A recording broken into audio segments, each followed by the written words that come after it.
Edwards Air Force Base, September 17, 1959 is a historic date. Early on this Thursday morning, the B-52 carrier takes the X-15 out for its maiden powered flight. Hydraulic temperature, Scott? -2, and holding since we passed the tower. Test pilot Scott Crossfield is buckled in and ready for a ride to 40,000 feet, where he'll be cut loose for the first demonstration of this plane's abilities and performance. Flying chase will be Al White, North American's alternate, Joe Walker, NASA's chief test pilot, and the Air Force project pilot, Major Bob White. All vital observers today. They'll be at the controls of the X-15 in the near future. Ground crews climb in a variety of vehicles and stream out to wait for landing at the edge of the lake bed. Many eyes are on the dart-shaped plane this morning, but among the most important observers are the engineers at NASA. Using the ears of radio and the eyes of radar, they'll keep a close watch on the flight. FM signals transmitted will indicate the condition of each vital operating system. Each movement will be carefully plotted, carefully watched. Edwards 003. 003, Edwards, cleared for takeoff. Winds 220 degrees at 12 knots. Prime responsibility for getting the X-15 to drop altitude rests on the aircraft commander, Captain Charles Bach, and the co-pilot, Captain Allaby. Penny Tower, 003, rolling now.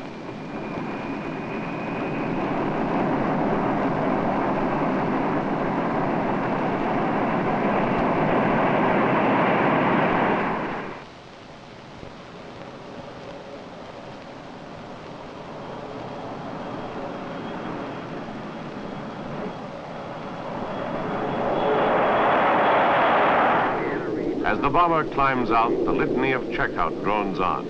Item after item. Gauge, switch, and control are checked and rechecked. In the dim interior of the 52, Bill Berkowitz, launch monitor, has a close-up television view of system operation. The group has been this route before. 2 tries, 2 misses. The first try never left the ground. The second came agonizingly close, just 3 minutes from a drop, when a frozen valve canceled the effort. Delays are difficult to accept, but each time the system at fault was improved and a problem eliminated.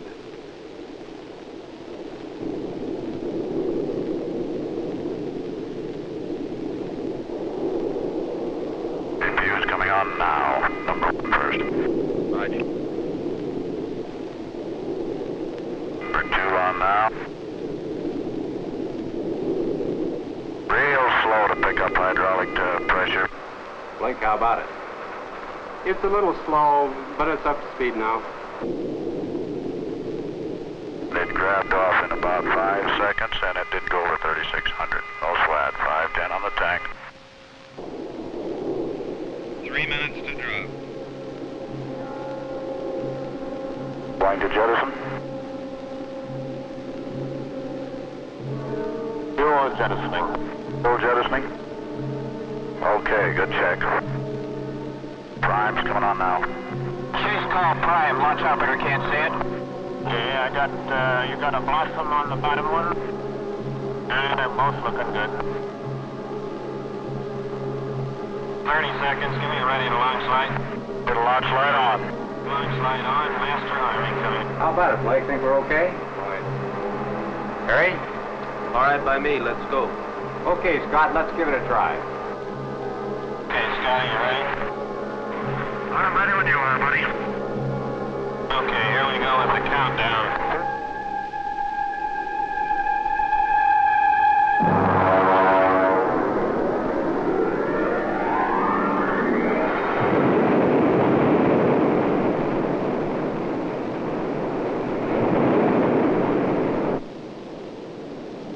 Got 8 of them going. Roger. Heading uphill at 33,000 feet. Roger. Looks good across the board. And I'm on number 1 and climbing for 35. Roger. Direction looks good, Scotty.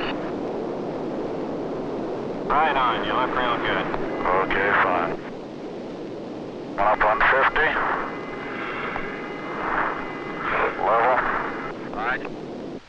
The course for this flight is a giant rectangle around the lake, climbing to the north, then making a left turn to a westerly heading, and leveling off at 52,000 feet. See a little speed if it ease off. Right. Left turn. Right. I'm beginning to come around the final part of the turn. I dropped back in Mach number. The record showed Mach 2.1, over twice the speed of sound, 1,385 miles an hour. Burn out. Right. On the first try, man and plane went 1/3 the way to the goal of 6 times the speed of sound. As the X-15 slows to subsonic speeds, the chase planes catch up and the glide portion of the flight begins. Now on a southerly heading, Crossfield begins his long glide to landing from 46,000 feet.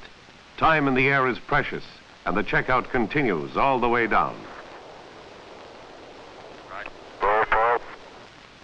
Steady side slip.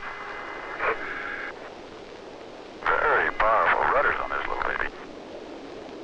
Got ventral. Okay, buddy, just a second. 8,000. I want to drop it on the track. Here comes the ventral now. You ready? One, parachute deployed, no, fouled up. Roger. You're fouled up? No, the parachute, well, it's open, it's letting it down. How nice. 245.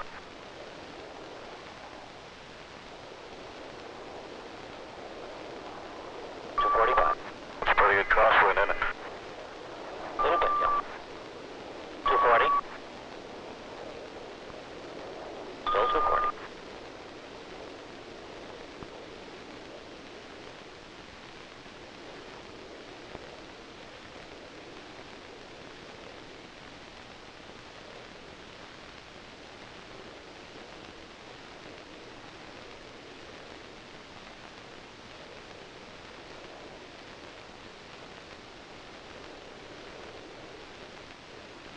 Gear is coming down, and it looks good. Nice and easy, Daddy. Shown 210.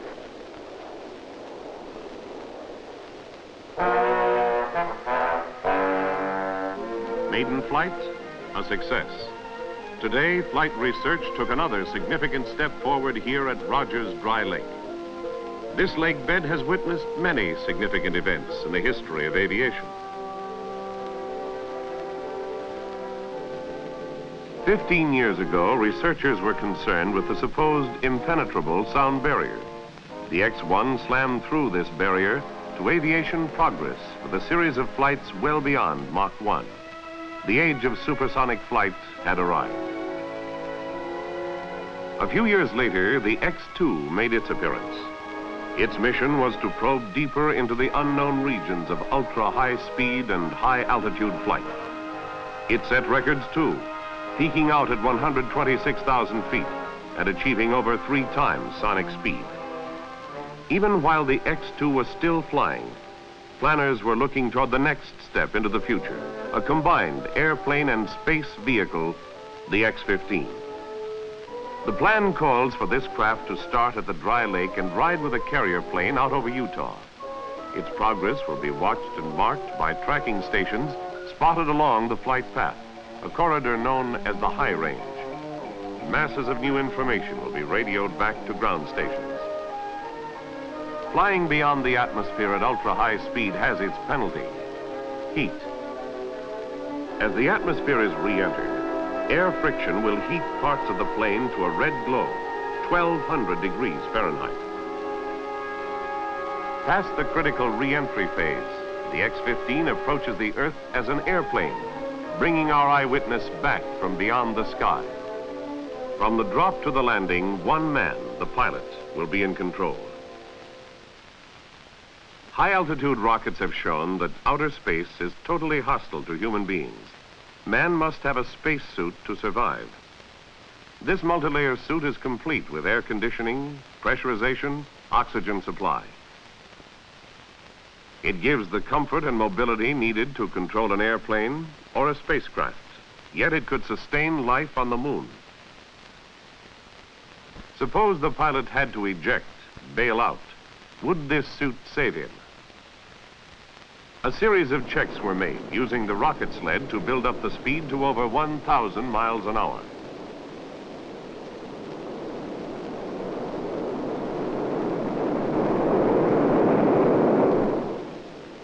There were a few ripped seams, some minor damage, but the suit survived, and so would the man. This seat is a duplicate of the one in the plane. If an emergency arises, the pilot pulls the ejection handles. Rods rotate and clamp the ankles, holding the feet down and the legs in. Armrests fold the arms into the chest. While these tests continued, engineers readied a second sled. This one, a complete nose section. It was used to check the ejection cycle. Tests had demonstrated that all units worked separately. Now, how did they work in sequence with split-second timing?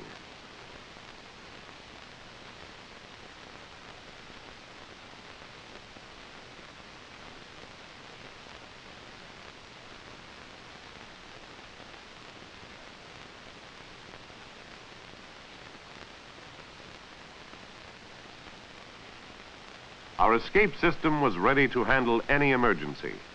While engineers continued development work, production crews were scanning acres of blueprints and converting drawings to three-dimensional metal shapes. High in-flight temperatures demanded the use of an alloy new to airframe manufacture, Inconel X. This alloy retained strength even when red hot. As the number 1 plane of the 3-plane series neared completion, pilots and engineers were already investigating its flying qualities, using a device called a flight simulator.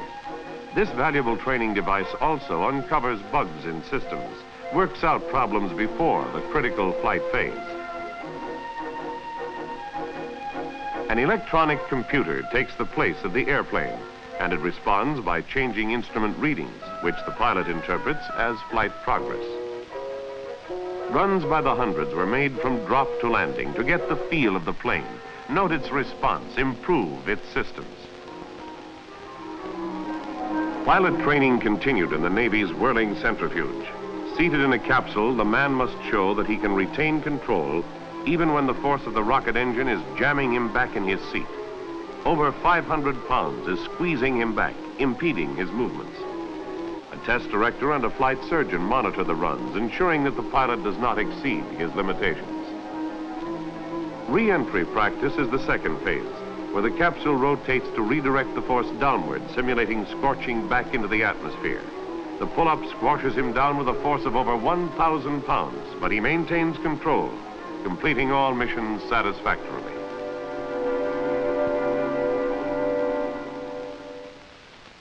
As the detailed pilot training program drew to a close, the assembly of airplane number 1 was also completed, and the Vice President, Richard Nixon, gave the public its first view of this research plane. And now I have the privilege of pressing the button which will bring out the clutch.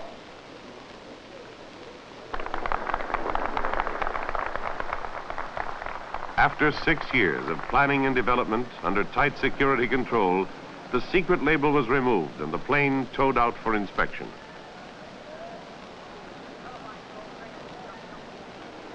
It was then shipped to Edwards Air Force Base to enter an exhaustive series of ground checks to prove each component. No item was too minor, nothing was overlooked. Special attention was given to the APUs, auxiliary power units. These jet turbine-driven units are the heart of the operating systems, vital because they give all the power to control the plane and operate its systems. Day after day, week after week, systems were run, checked, modified, rechecked, improved, until pilots and engineers agreed that we had reached a practical degree of perfection. Fitting the plane into its cradle under the 52 wing was another milestone. 4 round trips were made with the X-15 hanging under the wing while all systems were rechecked at altitude. Captive flights uncovered new problems, kinks that had to be worked out, eliminated. Then, on the 5th trip aloft, both man and machine were ready for the drop and glide flight to the lake. Release. It's a clean break.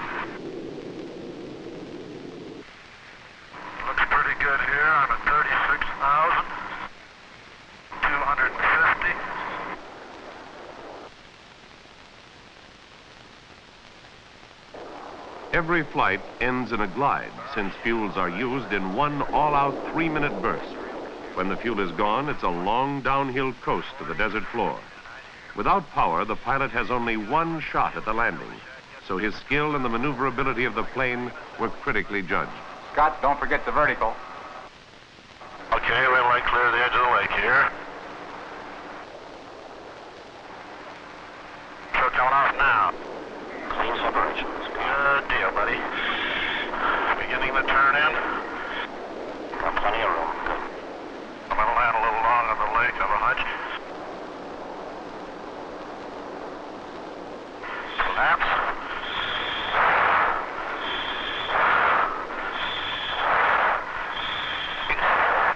Take it easy, the gear. You got it? You're about 30 feet.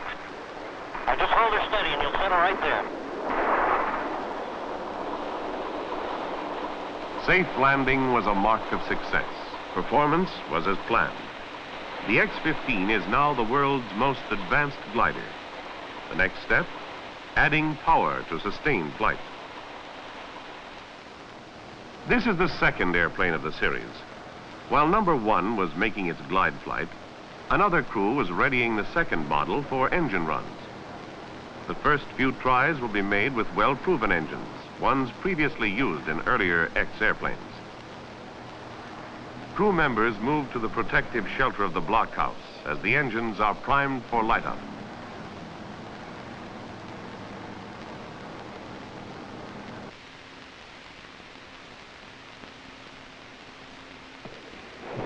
These multi-barreled rockets gulp liquid oxygen and a water-alcohol mixture to provide 16,000 pounds of thrust at cruising altitude. Even with these small engines, the X-15 could break all standing speed and altitude records. These runs climaxed 6 years of planning and work. The bird was ready for its maiden powered try. The fledgling performed as planned. Born this day was a new tool for flight research. Using a new machine to probe into the unknown calls for caution. And weeks later, the second flight showed that the performance could be repeated and excelled.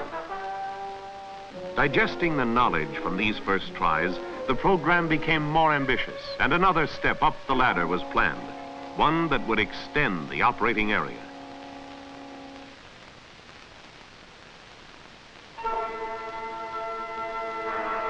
Countdown for powered flight begins at midnight.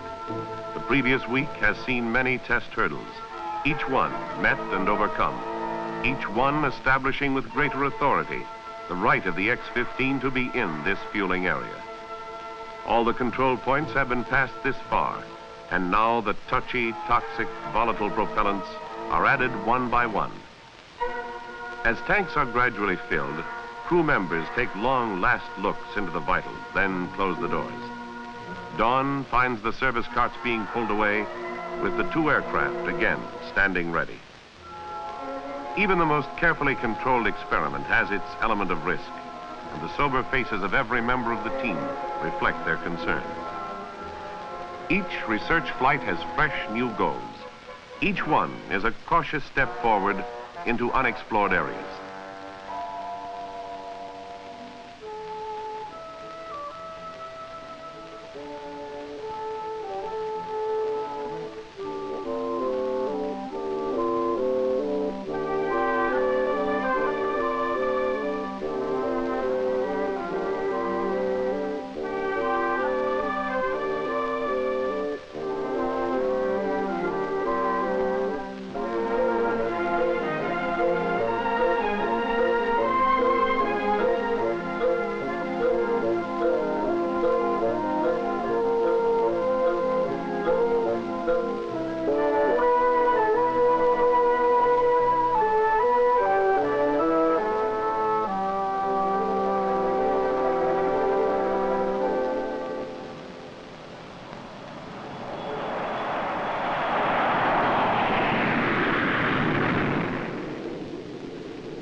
The intention of this flight is to make a straight climb to 80,000 feet, hitting Mach 2 at the peak. The now routine checks of plane and engine pass uneventfully, And just past 9 in the morning, the third voyage of the X-15 begins.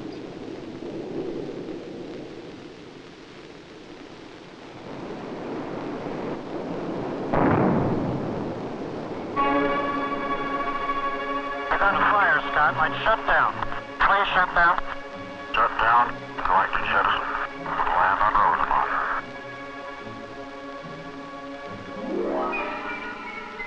In a split second, the plan of exploration is abruptly changed to one of survival as the pilot feels out the plane for damage and heads for Rosamond, an emergency landing area. Never has the pilot been more vital. Now it's his responsibility to get the plane on the ground safely if he can.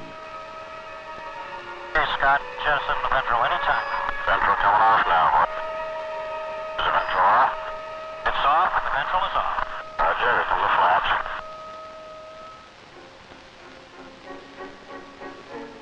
Fairly slow on flaps.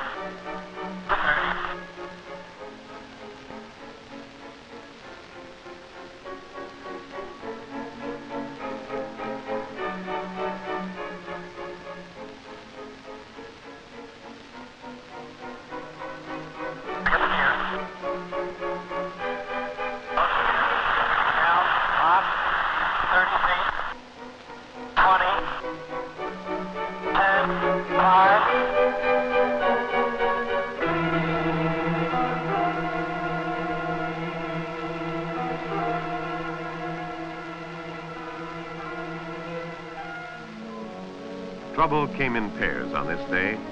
The engine failure was complicated by a structural break, and both were at this time unexplained. The plane was on the ground, the pilot safe, but there were new problems. Investigators found that the rocket engine had suffered an ignition failure, leaving a chamber loaded with explosives. When this mixture finally ignited, the chamber ruptured. This explosion triggered another series of events leading to additional damage. Under normal conditions, the tanks are almost empty, but jettison in a nose-down emergency glide leaves more propellants, more weight in the fuselage. Because of this increased weight, the nose of the plane had to be higher than usual during landing. Although the touchdown was smooth, the nose-up angle was beyond the design limits, and the break occurred when the nose wheel slammed to the ground. A day and a half after the accident saw the airframe in its original jigs at the factory.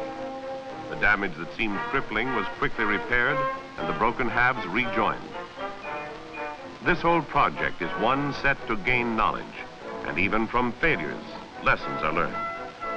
The fuselage was strengthened and landing gear was redesigned to absorb more shock. The rocket engines were modified to increase reliability. 5 weeks after the unsuccessful try, the plane, now whole and improved, began its trek back to Edwards Air Force Base.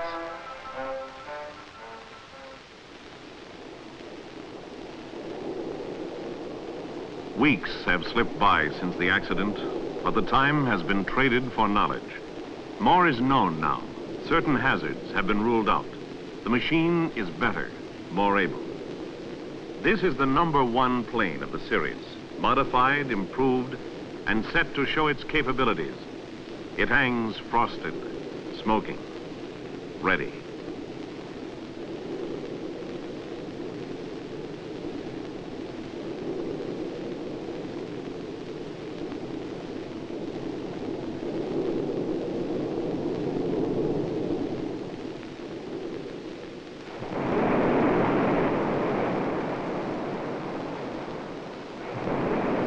Looking real good from back here.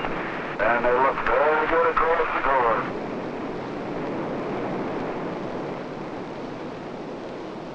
Back in the saddle again.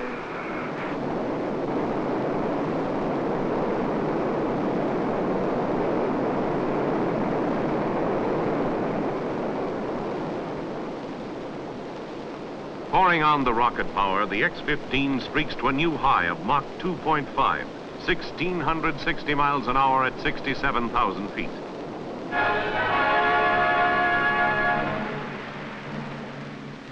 Some basic problems have been solved, and the development phase is coming to a close. This first plane will pass into the capable hands of the Air Force and NASA.